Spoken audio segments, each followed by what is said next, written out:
Question number 14, salary at income tax. इसमें दिया हुआ है मिस्टर दिनेश नागपुर, आबादी 22 लाख, कि एक कंपनी यानी 10% होगा अगर हाउस की कंपनी एक्स लिमिटेड में प्रबंधक है यानी प्राइवेट कर्मचारी है, उनको मूल वेतन 15,000 रुपये प्रति माह और 500 रुपये प्रति माह महंगाई भत्ता भी प्राप्त होता है, जो भी सेवा शर्तों के अधीन प्राप्त होता है। इसके अतिरिक्त नियोक्ता ने उनको निम्नलिखित सुविधाएं प्रदान की हैं। तो फैसिलिटीज में वो देता है किराया मुक्त मकान की सुविधा, हाउस फैसिलिटी देता है। उचित किराया यानी फेयर रेंट दे रखा है, तो फेयर रेंट जब हो तो नियोक्ता का मकान है, ये बात हो गई। इस मकान में उनको फर्नीचर और रेफ्रिजरेटर जिसकी लागत 20,000 और 9,000 है दी गई है, तो ये हाउस फैसिलिटी में आ जाएगा। और फर्नीचर और उसका 10% अपने को और जोड़ देना है। नियोक्ता द्वारा घर पर टेलीफोन सुविधा के लिए 2,000 रुपये बिल के लिए भुगतान किए गए, तो टेलीफोन की सुविधा आ गई है। उनको क्रिसमस के अवसर पर 20,000 रुपये का गिफ्ट चेक दिया था, जो कि नकद में परिवर्तन किया जा सकता है। दिनेश को नियोक्ता द्वारा कार्यालय और निजी उपयोग के लिए कंप्यूटर दिया गया है, जिसकी लागत 30,000 रुपये है। 1 अक्टूबर 2019 से नियोक्ता द्वारा उनको निजी उपयोग के लिए एयर कंडीशनर दिया गया। इसे कंपनी द्वारा वर्ष 2013 में 20,000 रुपये की लागत में क्रय किया गया था, तो यहाँ पे उसको दिया गया है, ठीक है, उपयोग के लिए एयर कंडीशन दिया गया जो कि 2013 से है। तो इसमें वो कब से है वो इम्पोर्टेंट नहीं है, हमें 10% लेना है, अक्टूबर से लेना है, यानी 6 महीने का आ जाएगा। नौकर फराश चौकीदार जिसकी प्रत्येक की मजदूरी 300 रुपये प्रति माह है का भुगतान नियोक्ता द्वारा किया गया। इन तीनों नौकर की नियुक्ति दिनेश द्वारा की गई थी, टैक्सेबल हो जाएगा।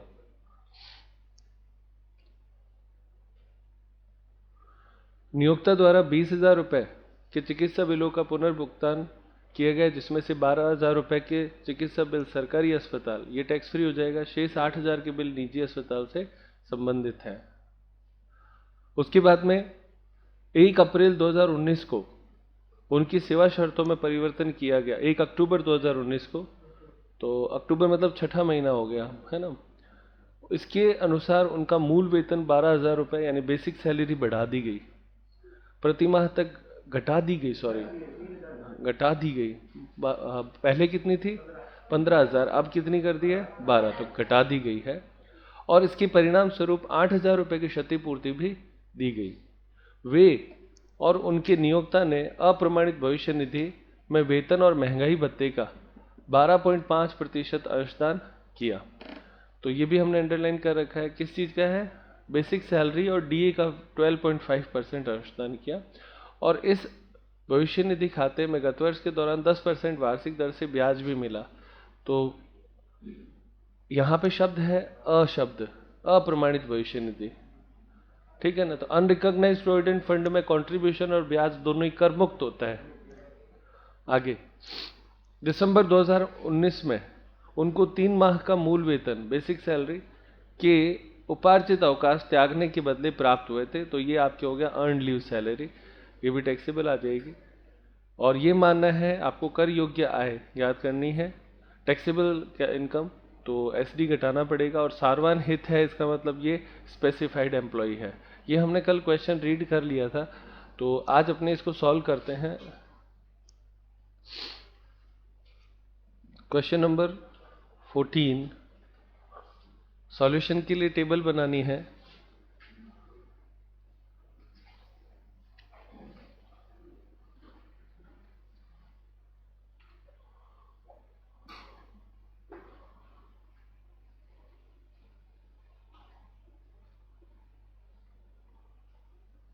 कंप्यूटेशन ऑफ टैक्सेबल सैलरी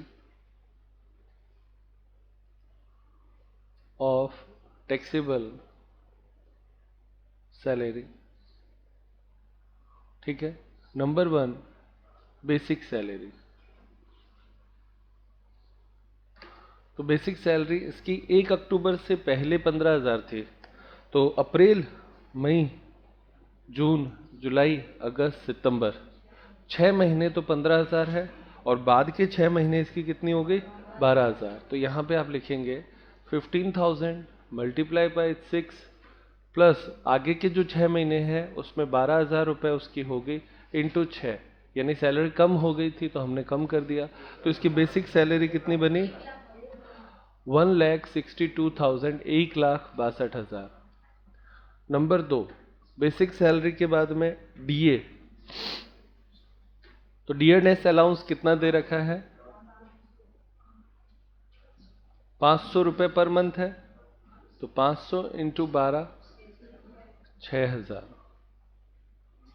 यहां तक किस किस का सही है बच्चों? वेरी गुड, यानी बेसिक सैलरी सही ली है आप लोगों ने। उसके बाद में अपने को नेक्स्ट क्या दे रखा है? पढ़ो लाइन टू लाइन। अगला पॉइंट क्या है?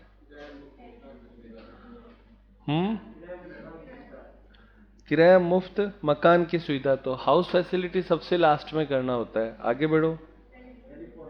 टेलीफोन के लिए वर्किंग नोट लिख दो। टेलीफोन और कंप्यूटर कर मुक्त होते हैं, लिखो नीचे ही नीचे लास्ट में लिख दो वर्किंग नोट 1। उसने क्या किया? टेलीफोन बिल पेमेंट किया और एक आपके कंप्यूटर फ्री में यूज दिया। तो टेलीफोन और कंप्यूटर की सुविधा कर मुक्त होती है, ये लिखना है। तो यहां पे लिख दो टेलीफोन व कंप्यूटर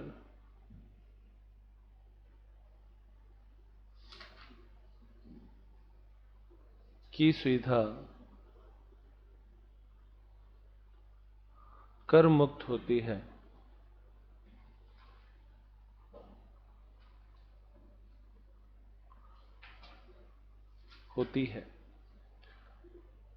ये रूल हमने पढ़ा था, आप नोटिस करें उसमें लिखा हुआ है टेलीफोन की सुविधा, मोबाइल की सुविधा, कंप्यूटर की सुविधा, लैपटॉप की सुविधा ये कर मुक्त होती है।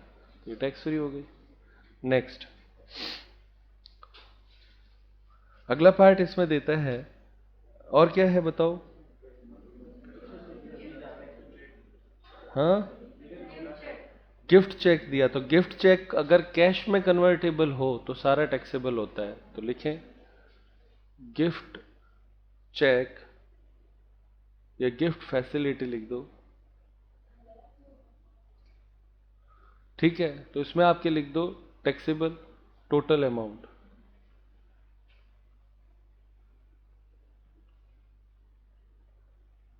तो वो आपके 20,000 लेस नहीं है। इसमें नियम यह है कि यदि गिफ्ट है ना, तो एक तो होता है वर्थ ऑफ रुपीज। तो उसमें क्या है, जैसे आपको कोई बैग दिया, वो आपके 5,000 से कम का है तो वो कर मुक्त हो जाएगा। लेकिन यदि कन्वर्टेबल टू कैश है तो वो सारा टैक्सेबल होगा, फिर 5,000 का कोई नियम लागू नहीं होता है। लिखा हुआ है रूल में बहुत स्पष्ट, जब आपको रूल बताए थे उसमें बहुत स्पष्ट तरीके से उसको लिखा हुआ है। नेक्स्ट देखो, ये पॉइंट किस किस ने सही किया था 20,000 वाला? 1 2 3 4 5 6 7, वेरी गुड, बहुत अच्छे। आगे आगे लिखता है नेक्स्ट क्या बेटा? एसी यूज के लिए दिया है ना, कोई दिक्कत नहीं है। दिया यूज के लिए है या ट्रांसफर है?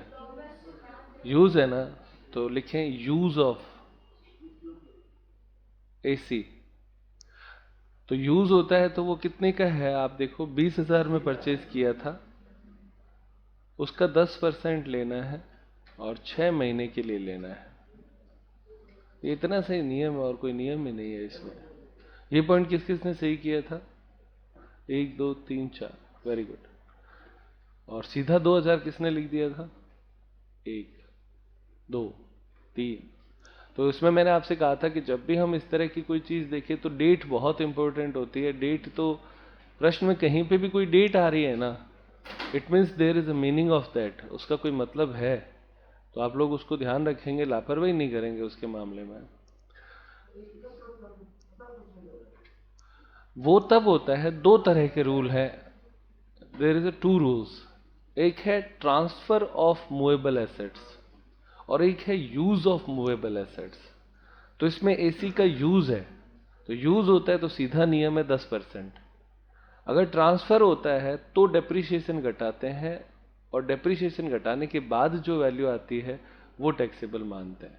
तो वो अंतर हो गया ना दोनों में। यहाँ पे यूज है, मैंने आपसे एक ही प्रश्न पूछा कि इसमें यूज है क्या, कि हाँ सर यूज है, बात खत्म। नियम 10% है उसमें, और महीने 6 थे तो उस हिसाब से होगा। नेक्स्ट, 5th पॉइंट, तीनों एक साथ कर दो। सर्वेंट, उसके बाद में स्वीपर और वॉचमैन, प्रत्येक को सेम अमाउंट है ना, तो 300 रुपये इंटू 3 इंटू 12, 10,800। ये किस किस ने सही किया? Very good. उसके बाद में आगे बोलो। मेडिकल, मेडिकल फैसिलिटी, तो इसमें 8,000 केवल टैक्सेबल है, क्योंकि वो प्राइवेट हॉस्पिटल का है। गवर्नमेंट का कोई भी पेमेंट यदि है तो वो टैक्स फ्री होता है, वो वर्किंग नोट में जाएगा। वो नीचे लिखना है कि वो इतना, आप जो भी टैक्स फ्री करते हो, कोई भी नियम है, वो जब क्वेश्चन पूरा सॉल्व हो जाए ना, बाद में 3-4 पॉइंट लिखने ही है, तब पूरे नंबर मिलेंगे। अगर आप वर्किंग नोट्स नहीं लिखोगे तो नंबर नहीं मिलेंगे। आगे 7 नंबर, नेक्स्ट पॉइंट क्या है? लीव एनकैशमेंट है, अर्जित अवकाश है ना, आरपीएफ है, वो तो वर्किंग नोट लिखो। अनरिकॉग्नाइज्ड प्रोविडेंट फंड, मैं लिख देता हूं, आप भी लिख लो साथ में। वर्किंग नोट नंबर 2, कोई नहीं, पहले ये लिख लो। रिकॉग्नाइज्ड प्रोविडेंट फंड यानी यूआरपीएफ, कंट्रीब्यूशन एंड इंटरेस्ट दोनों एग्जम्प्टेड है, यानी कर मुक्त है, क्योंकि ये ड्यूरिंग द सर्विस है ना। अनरिकॉग्नाइज्ड प्रोविडेंट फंड जब रिटायरमेंट होता है तब ही टैक्सेबल होता है, अदरवाइज ये अनरिकॉग्नाइज्ड प्रोविडेंट फंड का तो सीधा है कि टैक्स फ्री करना है। अब बोलो कौन सा पॉइंट है, क्या चीज है?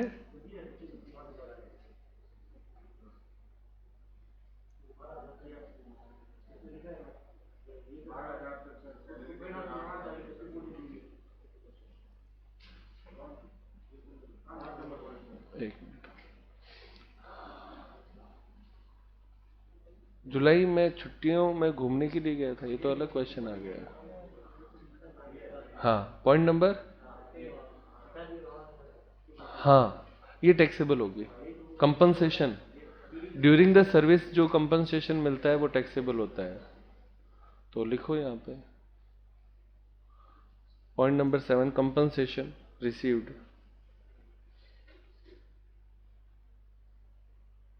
कितना मिला है ये?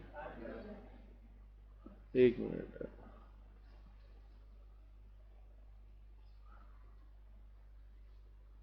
कंपनसेशन यहां पे लिख दो।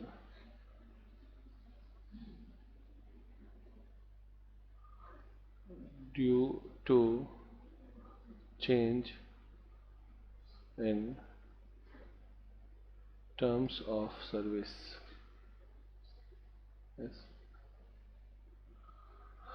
कंपनसेशन रिसीव्ड जो आपके है कितने का है? कि 8,000 का, तो ये टैक्सेबल करना है 8। आगे वो अर्जित लीव हो गया ना, अर्न लीव सैलरी, तो 8वां पॉइंट लिखो।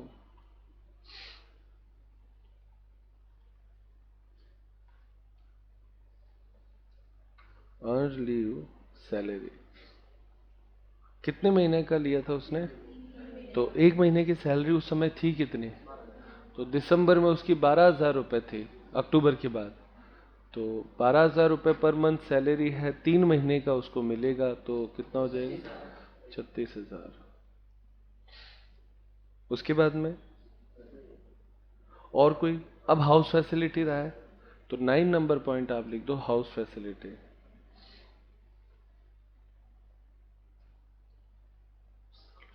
यानी एक सीक्वेंस में क्वेश्चन आपका चलता रहे, हाउस फैसिलिटी को पीछे ले लो, अगर बाई चांस क्वेश्चन करते समय कोई ऊपर नीचे पॉइंट हो भी जाता है तो कोई फर्क नहीं पड़ता इस बात का, क्योंकि हमारा जो फाइनल आंसर होगा ना वो है मेन। और चूंकि ये सीक्वेंस है उसको तो आगे पीछे आप कर सकते हैं, तो कोई दिक्कत नहीं है। तो हाउस फैसिलिटी में 10% ऑफ द सैलरी लेना है, तो मैं यहीं पे लिख दूं क्या, 10% ऑफ सैलरी। तो सैलरी इक्वल टू क्या है, बेसिक सैलरी प्लस डीए, और क्या है वो आएगा नहीं, फैसिलिटी में हो जाएगा। ये अर्न लीव सैलरी आएगा खाली, और तो कोई अलाउंसेस नहीं है। हाँ बेटा, रूल क्या है वो सुन लो एक बार। रूल ये कहता है कि बेसिक सैलरी, डीए, और ये आपके क्या नाम है, डीए स्टार, डीए भी नहीं, डीए स्टार खाली, और टैक्सेबल अलाउंसेस और अन्य मौद्रिक प्राप्तियां, ये चीजें आती हैं। तो इस प्रश्न में अपने बेसिक सैलरी है, कितनी है, उसके बाद में डीए स्टार है। डीए स्टार कैसे पता चला, क्योंकि प्रोविडेंट फंड में उसको लिया जाता है, और अर्न लीव सैलरी है। तीन चीजें हैं, और कोई चीज इसमें नहीं है। कंपनसेशन नहीं लेंगे, क्षतिपूर्ति नहीं आएगी, ठीक है। हाँ, पर वो सर्विस के टर्मिनेशन के कारण से ना, इसलिए नहीं लेंगे। रूटीन पार्ट ऑफ सैलरी नहीं है, वो नहीं लेते हैं। तो सैलरी इक्वल टू में आप यहाँ पे लिखो 1,62,000 प्लस डीए कितना है 6,000 प्लस 36,000। और कोई अलाउंस तो इस प्रश्न में है ही नहीं बच्चों, है ना। अलाउंस करके तो कुछ है ही नहीं, तो उसका 10% ले लो। इसका कितना आता है 20,400। अंदर हो गया एड फर्नीचर एंड रेफ्रिजरेटर, तो वो 29,000 का टोटल था, उसका 10% टैक्सेबल ले लेने हैं, तो 2,900। तो टोटल लगाओ कितना होता है, ये 22,000, 23,300, 23,300 ये हाउस फैसिलिटी आ जाएगा। और इस पे कोई पॉइंट बचा हो, इतना ही है, सारा आ गया। टोटल लगाओ कितनी आती है,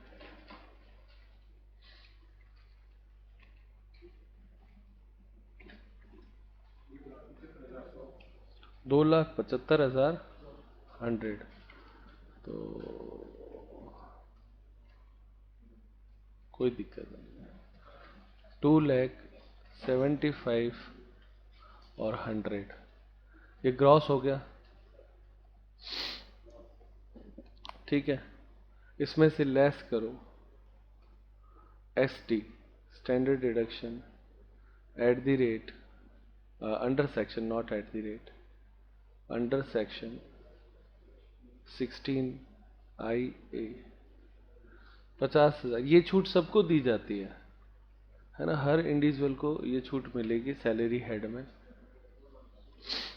तो घटाने पर कितना आता है 2,25,100। किताब में आंसर इससे 8,000 कम होगा, वो कंपनसेशन टैक्सेबल नहीं किया हुआ इसलिए है, जबकि कंपनसेशन टैक्सेबल होता है, ठीक है। तो ये आंसर किसी के आया था, एक गलती थी, बाकी ये आंसर है। तो ये लिख लो, किताब में आंसर चेंज कर लेना। कंपनसेशन कोई भी ड्यूरिंग द सर्विस मिलता है तो वो टैक्सेबल होता है, इसमें ये लिखा हुआ नहीं है, इसलिए आंसर 8,000 के अंतर आ रहा है।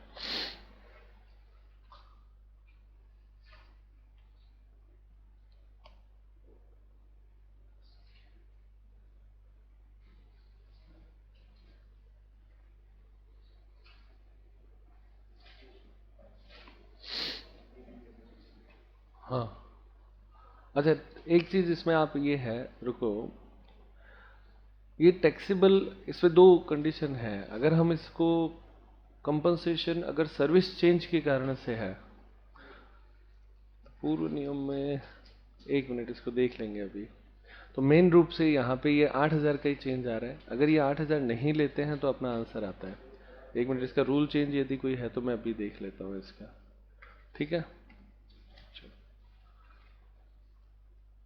तो ये जो प्रश्न है इसमें अपने बाकी और कुछ दिक्कत नहीं है। ये 8,000 का जो चेंज है वो कंपनसेशन के कारण से, इसको हम बाद में देख लेंगे, जो भी है आगे बढ़ेंगे। नेक्स्ट क्वेश्चन देखते हैं, क्वेश्चन नंबर 15। तो जिनकी अभी जैसे क्वेश्चन किया और ये आंसर कैलकुलेशन आपने कहाँ कहाँ पे गलत करी वो सारी समझ में आ गई होगी। उम्मीद करता हूँ एक या दो जगह पे आपके जरूर गलत हुआ होगा, उसके अलावा कोई ज़्यादा गलती की संभावना आपकी थी नहीं। अब है क्वेश्चन नंबर 15। श्री आशीष शाह जयपुर के एक कॉलेज श्री बनवारी लाल द्वारा चलाया जाता है में एक व्याख्याता के पद पर कार्यरत है, ठीक है। उनका वेतन अगले महीने की पहली तारीख को देय होता है।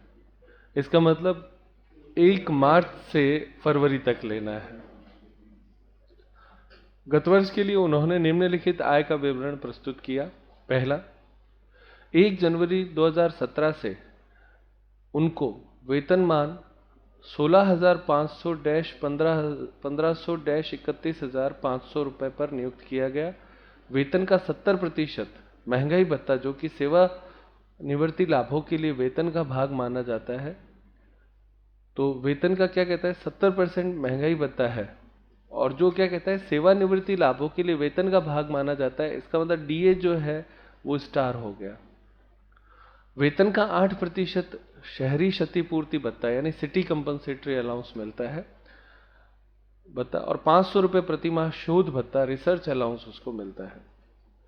विश्वविद्यालय की उत्तर पुस्तिकाएं मूल्यांकन का पारिश्रमिक 1,000 रुपये और वार्डनशिप भत्ता 1,200 रुपये प्रतिमाह प्राप्त होता है।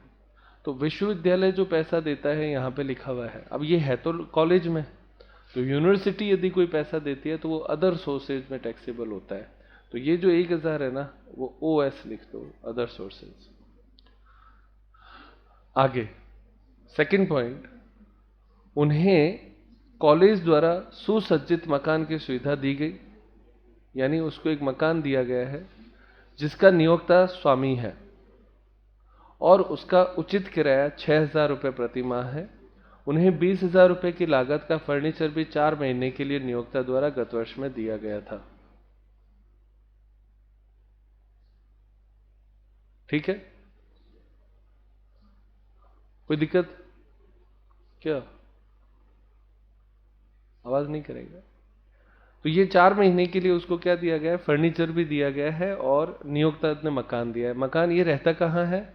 जयपुर में रहता है, तो 25 लाख से अधिक पॉपुलेशन हो गई, तो 15% ऑफ सैलरी लेना है और फर्नीचर 4 महीने के लिए जोड़ना है 10%।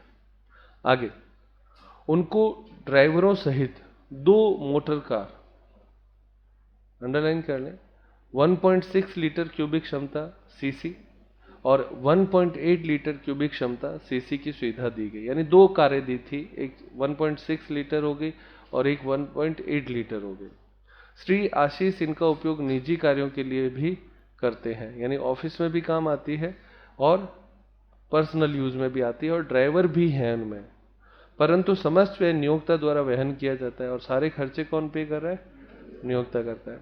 कॉलेज द्वारा किए गए व्यय 30,000 रुपये और 40,000 रुपये क्रमशः थे और प्रत्येक कार की लागत 2 लाख रुपए है। तो यहाँ पे मोर देन 1 कार वाला नियम जो हमारा है वो भी आ गया। और अगर एक से ज़्यादा कार एक व्यक्ति को यदि उपयोग के लिए मिलती है तो ऐसी स्थिति में एक कार तो टेबल से सॉल्व होगी और एक कार का सारा खर्चा टैक्सेबल होगा। ये 2 नियम इसमें होते हैं। अब हमें ये तय करना है कि हमें इन दोनों कारों में से किसको टेबल से सॉल्व करना है और किसको आपके टोटल एक्सपेंडिचर से करना है। तो एक स्टेटमेंट अपने को वर्किंग नोट में बनाना पड़ेगा इसमें कि दोनों में से किस ऑप्शन को ऑप्ट करें, क्योंकि इनकम टैक्स ने ये तो कह दिया कि एक तो टैक्सेबल करना है नियम फर्स्ट ऑल एक्सपेंडिचर से और दूसरे को करना है आपको टेबल वैल्यू से। लेकिन ये नहीं कहा कि कौन सी वाली कार, पहली कार, दूसरी कार, बड़ी कार, छोटी कार, ऐसा कुछ नहीं कहा। तो अब अपने को ये जज करना है जिसमें कार फैसिलिटी ओवरऑल कम आए, वो हमें सेलेक्ट करना है ऑप्शन। तो ये एक इंपॉर्टेंट पॉइंट इसमें हो गया, आप इस पे स्टार पॉइंट लगा सकते हैं। नेक्स्ट पॉइंट, उनको माली, चौकीदार, नौकर की सुविधा दी गई, जिसके लिए 300 रुपये प्रति माह, 400 रुपये प्रति माह और 500 रुपये प्रति माह क्रमशः नियोक्ता द्वारा दिए गए। तो यहाँ पे देखो गार्डनर शब्द पहली बार आया है, माली जिसको बोलते हैं, ये कर मुक्त होगा, टैक्स फ्री। ठीक है, चौकीदार और नौकर ये टैक्सेबल होंगे, इसमें कोई दिक्कत नहीं है। ये टैक्स फ्री इसलिए होगा क्योंकि मकान नियोक्ता का है। वे और उनका नियोक्ता मूल वेतन और महंगाई भत्ते का 14% प्रत्येक प्रमाणित भविष्य निधि आरपीएफ में अंशदान करते हैं, तो ये 12% तक कर मुक्त होता है, उससे ऊपर टैक्सेबल होता है। 1 जून 2019 को उन्होंने एक पुरानी कार क्रय करने के लिए 1,20,000 रुपये का ब्याज मुक्त ऋण 3 वर्ष के लिए प्राप्त किया, जिसमें से उन्होंने 1 जनवरी 2020 को 70,000 रुपये पुनर्भुगतान कर दिए। तो ये कार लोन का हमारे आ गया। आगे, भारतीय स्टेट बैंक की ब्याज की दर 12.5% वार्षिक है। तो करमुक्त ऋण लिया था इसने, तो करमुक्त लेने से जितना भी छूट मिली उसको, वो सारा टैक्सेबल हो जाएगा। ब्याज मुक्त था, तो ब्याज मालिक ने तो कोई लिया नहीं, पर नियम से जो ब्याज है वो 12.05% है, तो ये सारा टैक्सेबल हो जाएगा। तो अपने को इस लोन पे इंटरेस्ट की कैलकुलेशन करनी है। ये लोन उसने 1 जून 2019 को लिया था, जिसमें से 1 जनवरी 2020 को 70,000 रुपये चुका दिए। तो दिसंबर तक तो लोन था 1,20,000, और दिसंबर के बाद यानी जनवरी और फरवरी 2 महीने जो है वो उसका कितना हो जाएगा, तो 70,000 रुपये कम हो जाएगा, यानी 50,000 रुपये रह जाएगा। आगे, उनके 2 पुत्र और 1 बहन नियोक्ता द्वारा संचालित कॉलेज में मुफ्त लागत पर शिक्षा प्राप्त करते हैं। इसी प्रकार के दूसरे शिक्षण संस्था में शिक्षा की लागत 800 रुपये प्रति माह प्रति छात्र है। तो इसमें खुद के बच्चे तो अलाउ हो जाते हैं, लेकिन जो बहन है, सिस्टर का एजुकेशन एक्सपेंडिचर है, वो टैक्सेबल हो जाएगा 800 रुपये प्रति माह से। जुलाई 2019 में वे छुट्टियों में घूमने के लिए गए, जिसकी 28,000 रुपये की व्यय राशि का पुनर्भुगतान नियोक्ता द्वारा किया गया। उन्होंने यह यात्रा रेल की वातानुकूलित प्रथम श्रेणी के कंपार्टमेंट में की थी, यानी अलाउड है प्रथम श्रेणी, अगर रेल से करता है तो फर्स्ट क्लास अलाउड है। इससे पहले इस सुविधा का उपयोग 2015 और 2018 में किया था। तो इसमें हमारा नियम यह है कि पिछले जो 4 साल है उसमें 2 बार तक कर मुक्त है। तो हमारे 4 साल कहाँ से शुरू होता है, 2021 पे 4 साल समाप्त होता है, तो 2 बार ही हुई। अगर 18 में किया तो भी और 19 में किया तो भी, तो अभी तक 2 बार उसकी यात्राएं हुई है, इसलिए 2 बार तक कर मुक्त होती है, तो कोई टैक्स नहीं लगेगा। आगे, निर्धारण वर्ष 2020-21 के लिए वेतन शीर्षक की कर योग्य आय ज्ञात कीजिए। तो टैक्सेबल अमाउंट कैलकुलेट करनी है। तो कोई बहुत ज़्यादा बड़ा क्वेश्चन नहीं है, बस इसमें एक इंपॉर्टेंट पॉइंट खाली आया है कार वाला, वो अपने को नया सीखना है। स्टार्ट करते हैं जल्दी से।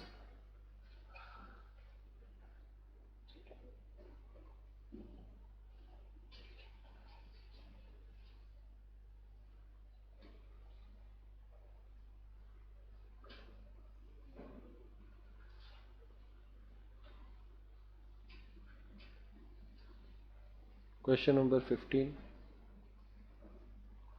और इसमें लिखें कंप्यूटेशन ऑफ टैक्सेबल इनकम। तो कंप्यूटेशन ऑफ टैक्सेबल इनकम में सबसे पहले बेसिक सैलरी। अब ये क्रम तो अब आप लोगों को लगभग सारे पता ही है कि क्या क्या चीज़ें आनी है ना। तो बेसिक सैलरी के बारे में इसमें पे स्केल दिया हुआ है क्या, तो वर्किंग नोट में जाना पड़ेगा। तो सबसे पहले वर्किंग नोट बनाओ इसके लिए। इस क्वेश्चन को इंपॉर्टेंट मार्क कर लेना, अच्छा क्वेश्चन है। Working note 1, basic salary. तो पे स्केल कौन सी डेट से दिया हुआ है बच्चों? 1 जनवरी से है क्या? जनवरी 2017 से है। और पे स्केल कितना है? 16,500 डैश 1500 डैश 31,500। उसके बाद में जो प्रीवियस ईयर है वो इसका होगा 1 मार्च से, 1 मार्च 2019 से 28 फरवरी 2020। इस ड्यूरेशन का अपने को लेना है, क्योंकि प्रश्न में लिखा है अगले माह की पहली तारीख को। यही लिखा है ना? अगले माह की पहली तारीख लिखा हो तब तो मार्च से लेना होता है, मार्च से फरवरी। और उसी मंथ की अंतिम तारीख को लिया हुआ है तो फिर अपना जो रूटीन है वही चलेगा। तो सबसे पहले पे स्केल बनाना है। तो 1 जनवरी 2017 से 31 दिसंबर 2017 पहली सैलरी कितनी होगी? 16,500। 17 का 17 ही रहेगा, क्योंकि जनवरी से दिसंबर 17 ही तो होता है। फिर 18 और इधर भी 18, कितना हो जाएगा? 18,000। फिर 19 और 19 कितना हो जाएगा? 1500 और जोड़ दो, 19,500। हर साल 1500 बढ़ता है तो बढ़ाना है हर साल। और लास्ट में आपके आ जाएगा 20 और 20, तो इसमें आपके हो जाएगा 21,000। अब अपना जो गतवर्ष है वो शुरू होता है मार्च से, तो मार्च से दिसंबर तक 10 महीने हो जाएंगे। तो ऊपर वाले हिस्से में तो 10 से गुणा होगी और नीचे वाले हिस्से में 2 से गुणा होगी। ये बात आप लोगों को पता है, क्योंकि मार्च से लेके दिसंबर तक तो उसके तनख्वाह थी 19,500, और जनवरी और फरवरी जो 2020 का है उसमें उसकी तनख्वाह हो गई 21,000। तो बेसिक सैलरी इसकी आएगी कितनी आती है? गुणा करके बताओ। 2,37,000 टोटल आएगी गुणा करने पर। यह आपका पहला वर्किंग नोट हो गया बेसिक सैलरी। तो इसको सबसे पहले ऊपर सवाल में लिख देते हैं, बेसिक सैलरी वर्किंग नोट 1, और ये आया था 19,500 इंटू 10 प्लस 21,000 इंटू 2, तो 2,37,000 कितना होता है? पूरा होता है। ये आपका बेसिक सैलरी हो गया। अब उसके बाद में नंबर 2, डीए, डियरनेस अलाउंस। तो डीए स्टार है 70%, वो कहता है। तो 70% निकालो, कितना होता है? 1,65,900। आप लोग ये नोटिस करते होंगे कि अगर बेसिक सैलरी किसी जगह पे गलत है तो फिर सवाल सही होना मुश्किल हो जाता है। डीए के बाद में number 3, CCA, city compensatory allowance 8%, कितना होगा? 18,960। बिल्कुल सही है। सीसीए के बाद में नेक्स्ट क्या है? अगला क्या लिखा हुआ है? शोध भत्ता, एकेडमिक रिसर्च अलाउंस, कितना मिलता है? ठीक है, लेकिन ये एग्जम्प्टेड होता है, तो वर्किंग नोट में लिख दो इसको।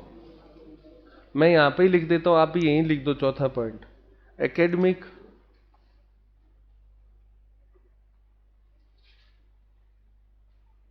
रिसर्च अलाउंस एग्जम्प्टेड, तो एग्जम्प्टेड होता है तो यहां पे डैश आ जाएगा। नेक्स्ट, वार्डनशिप अलाउंस दिया हुआ है ना, वो टैक्सेबल है।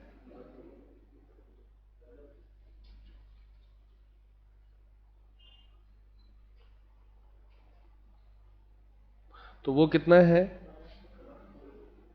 1,200 रुपये प्रति माह है, तो इंटू 12 करना है, कितना हो जाएगा? 14,400। वेरी गुड प्यारे बच्चों। नेक्स्ट कैलकुलेशन आपके दे रखी है,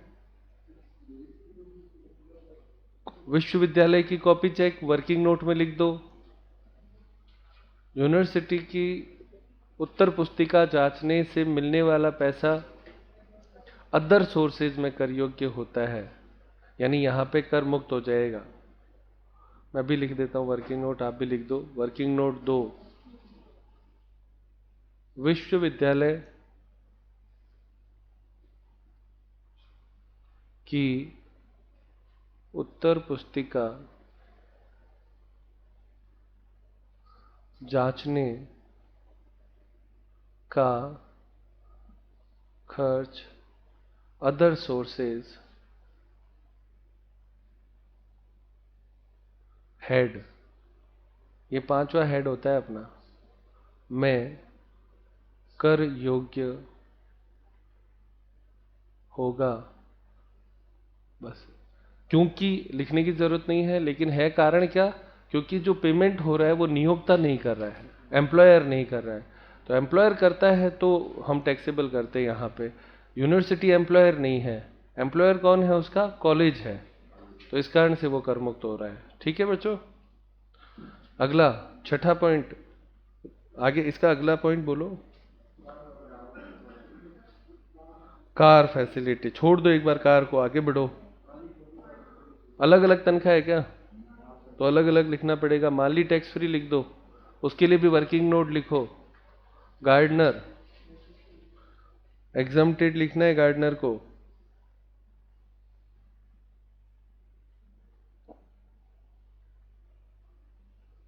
गार्डनर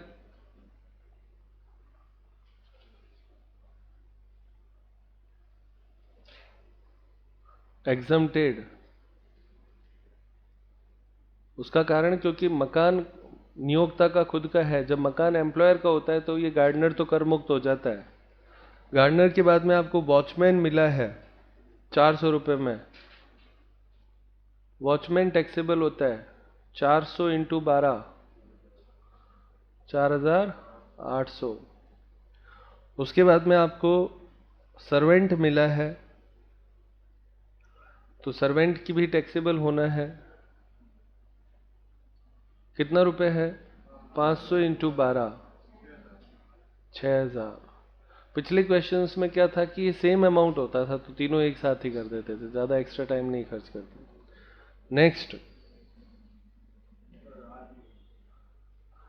आरपीएफ है क्या, रिकॉग्नाइज प्रोविडेंट फंड, तो लिखो 9 number EXCESS,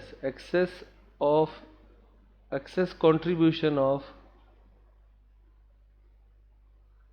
contribution in RPF लिख दो।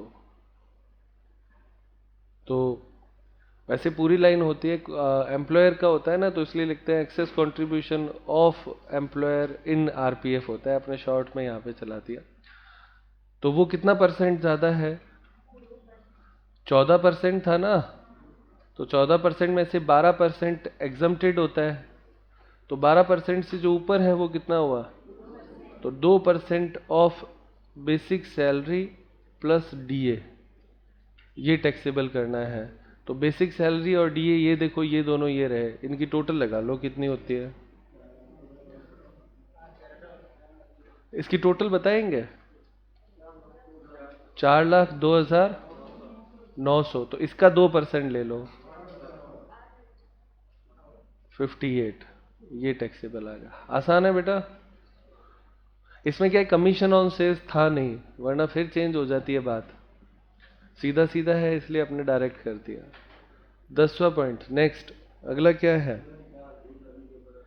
पुरानी कार खरीदी है, उस पर लोन लिया है, अपने को उससे मतलब नहीं है कि क्या था, लोन है ना, तो लिखो loan for, interest free loan लिख दो, interest free loan facility.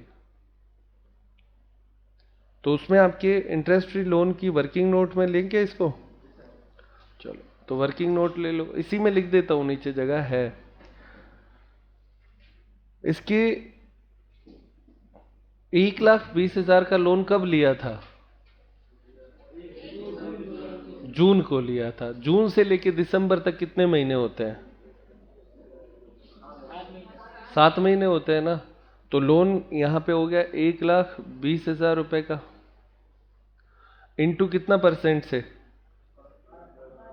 12.05 given है परसेंटेज, इंटू कितने महीने, 7/12, प्लस बाद के कितने महीने, जनवरी और फरवरी। इसने 70,000 रुपये पेमेंट कर दिया था, तो 1,20,000 में से 70 पे हुआ, तो शेष कितना बचा, 50,000। तो 50,000 पे और ब्याज लेना है, 50,000 इंटू 12.05 इंटू नीचे लिख दो आपके ये परसेंटेज है 12.05 परसेंटेज इंटू 2/12, बस इन दोनों को जोड़ दो, हो गया सॉल्व। कितना आता है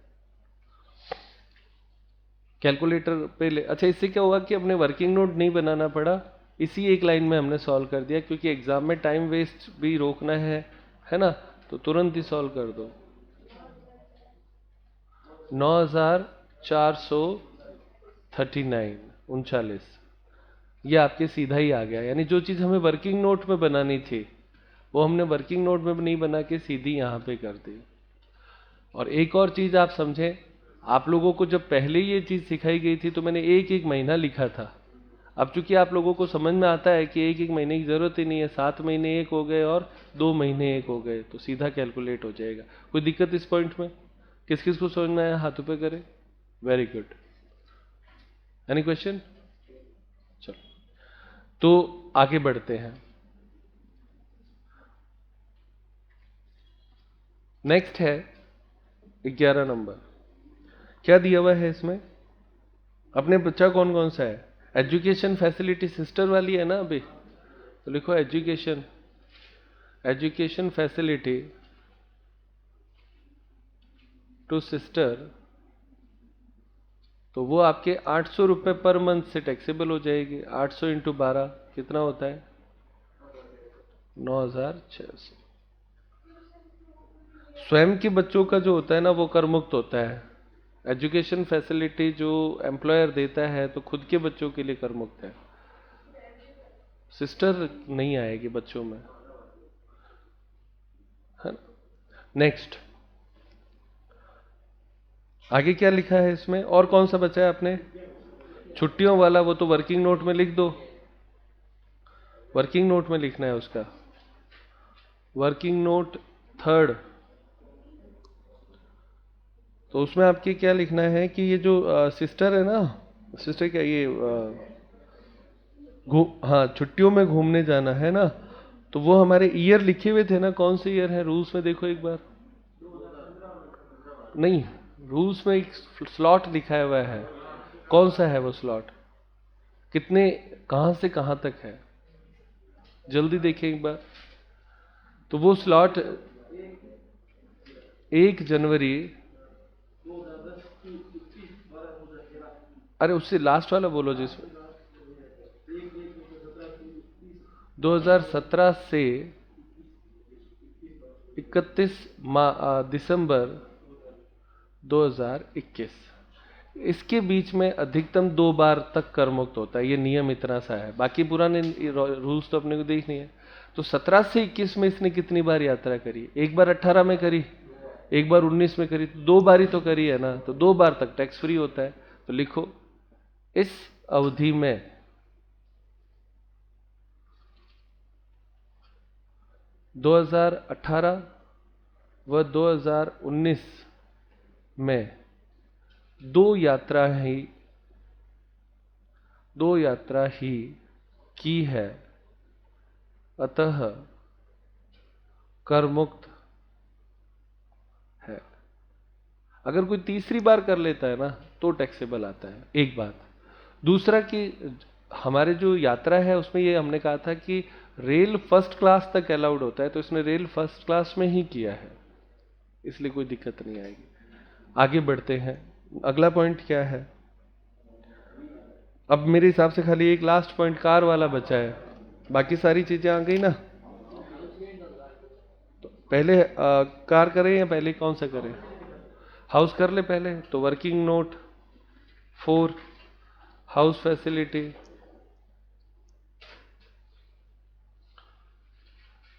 तो हाउस फैसिलिटी में इसमें ये कहाँ रहता है? हाँ हाँ, तो 15% लेना है ना।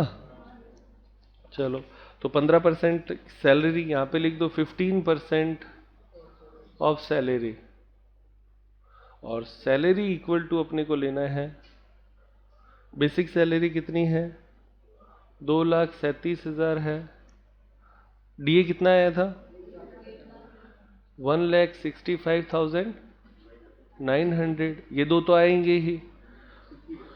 उसके बाद में सीसीए कितना है? अगला क्या आएगा? अलाउंस कोई है क्या? वार्डनशिप अलाउंस 14,400, और बाकी फैसिलिटी है ना। तो अलाउंसेज और कैश रिसिप्ट ये आता है, तो अलाउंसेज ले लिए, टोटल लगाओ कितना आता है? 4,36,200। ये सैलरी हो गया, इसका 15% लेना है। तो यहां लिखते हैं 15% ऑफ 4,36,200 कितना होता है? 65,200। अरे हाँ बेटा कर दिया, अरे हाँ कर दिया बेटा। तो कितना हुआ? 65,430। ठीक है ये बात। अब इसमें अपने को जोड़ना है, उसको फर्नीचर भी दिया है ना। फर्नीचर कितने का दिया है? ये लो, बस। कोई दिक्कत नहीं बेटा, संख्या कैलकुलेशन आपको ही करनी है, तो वैसे ही कोई दिक्कत नहीं है। हाँ, अब इसमें ऐड करो फर्नीचर। तो फर्नीचर इसे कितने का दिया था? 20,000 का फर्नीचर दिया था।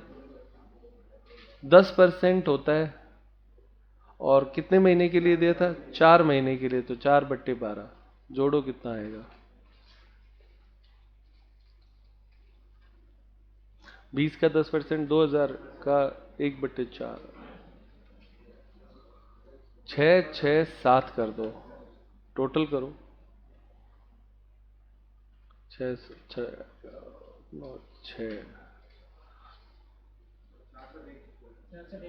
66,106।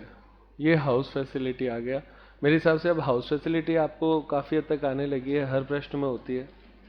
ऊपर ले जाएं इसे। तो अब इसे मेन पॉइंट में लिख देते हैं। यहां पे लिखो 12 number point, house facility. Working note number कितना है इसका? 4। अमाउंट कितनी आई? 66,106। आगे बढ़ो।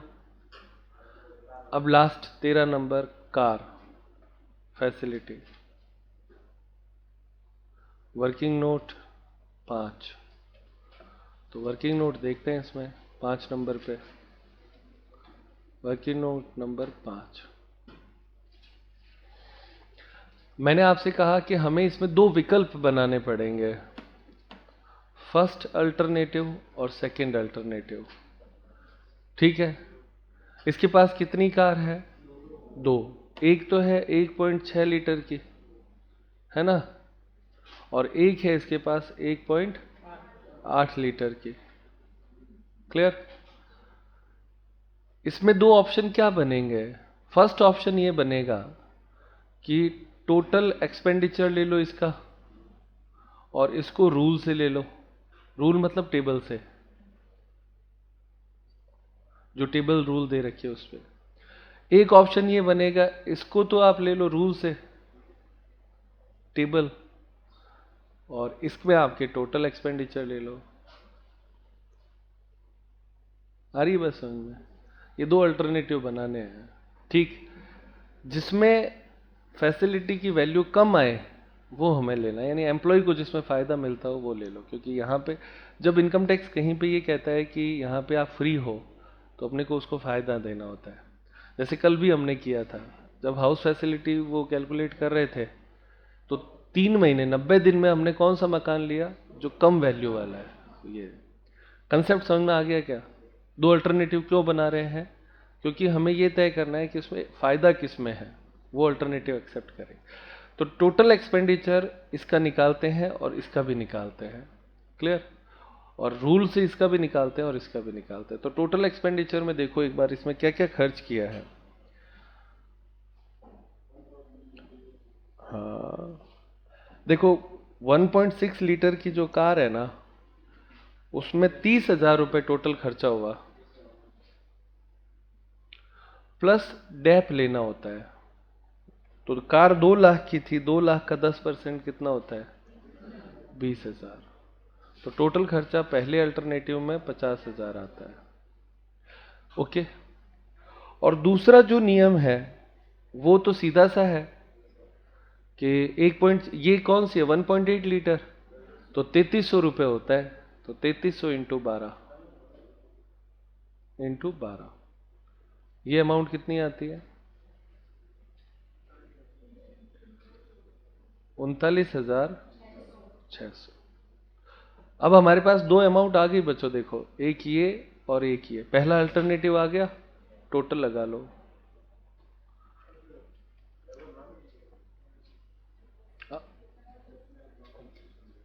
कितना आता है? 89,600। पहला अल्टरनेटिव जिस चीज को समझ में आया हाथों पर करें, आसान है। अब दूसरे में अपोजिट कर दिया, इसमें तो लेना है टेबल, तो टेबल में ये 1.6 लीटर की है, तो इसमें 3300 नहीं होगा, इसमें 1800 प्लस 900 होगा, तो 2700 इंटू 12 कितना होता है? कितना बेटा? 32,400। और एक्सपेंडिचर इसका टोटल दे रखा है 40,000। कितना दे रखा है देखो? 40,000 है ना, तो आसान है बस। अच्छा इसमें डैप नहीं जोड़ा ना, इसमें प्लस डैप और करो, तो 10% डैप है, 2 लाख का है, तो वो भी 20,000 ही होगा। तो इन दोनों की टोटल कितनी हो जाएगी? इसमें जोड़ना है, नीचे वाले में कोई दिक्कत नहीं, डैप जोड़ना है इसमें, तो ये दोनों हो गया 60,000। ओके। तो रूल से तो हो गया 32,400, और इसमें टोटल एक्सपेंडिचर लेना है तो ये दोनों आ जाएंगे, टोटल हो गया 60,000। टोटल खर्चा कितना आ गया? ये डैप है, ठीक है ना, डैप, और वो इसमें जुड़ जाएगा 92,400। आगे दोनों अल्टरनेटिव। वैल्यू किस में कम आ रही है? पहले में आ रही है ना, तो जिसमें वैल्यू कम आती है वो टैक्सेबल करना है, तो नीचे लिख दो taxable value of car is equal to 89,600। कोई दिक्कत प्यारे बच्चों? आसान है ना। 3 कार होती है, 3 अल्टरनेटिव बन जाते हैं, एक नियम से 2 टैक्सेबल, ठीक। तो अब उसकी टेबल 3 बन जाएगी, कॉलम 3 आएंगे। तो एक एग्जाम्पल दे रखा है आपकी बुक में, तो उस एग्जाम्पल में 3 कारें हैं, तो बना ऐसे ही है वो भी। आ रही बात समझ में? एक को नियम से ले लेंगे और 2 में खर्चा ले लेंगे, ठीक, पहले के लिए। फिर दूसरे को नियम से ले लेंगे, पहला और तीसरे को खर्चा ले लेंगे। और फिर तीसरा जो होगा उसमें तीसरे को नियम से ले लेंगे, पहला और दूसरा खर्चा ले लेंगे। समझ रहे हो? अल्टरनेटिव बनाना तो समझ में आता है ना। जैसे मान लो आप 3 लोग हो, तो मैं ये कह रहा हूं कि एक बार पहला जो है ना वो गेम में पकड़ने का काम करेगा और बाकी दोनों दौड़ने का काम करेंगे। तो अब आप बताओ सीक्वेंस क्या बनेगी? पहली बार में पहला दौड़ने वाला, पकड़ने वाला, बाकी दौड़ने वाले। दूसरी बार में दूसरा पकड़ने वाला, पहला और तीसरा जो है वो क्या बन जाएगा? दौड़ने वाला। और तीसरी बार में तीसरा पकड़ने वाला और पहला और दूसरा। इतना ही तो है, ठीक है ना। चांस जो अपने गेम खेलते ना, तुम्हारी डम्मा है और मेरी डम्मा है, वो वाला ही है। हो गया। इसको टैक्सेबल में ले आओ, कितना आता है? 89,000 कितना है? 600। तो यहां पे टोटल लगानी है, यहां पे लिखो 6,29,863। ओके। इसमें से अपने को लेस करना पड़ेगा, तो मैं थोड़ा सा आगे इसके लिए जगह रख लेता हूं। ये ऐसा एक बार हटा देता हूं। ये नोट कर लिया ना आपने? चलो अच्छा किया भाई। एक लाइन अपने को जोड़नी पड़ेगी इसमें। हाँ, तो टोटल आ गया less S D under section 16IA 50,000 कम हो जाएगा, तो घटाने पर आ जाएगा 5,79,000 या 69, तो 69 क्यों बोलते हैं, 863 आंसर आता है। कोई दिक्कत प्यारे बच्चों? अच्छा क्वेश्चन था, एज अ फ्लो चलेगा। तो आज की क्लास यहाँ पे समाप्त करते हैं। पीछे के सारे वीडियो आप देखते रहना और सीखते रहना।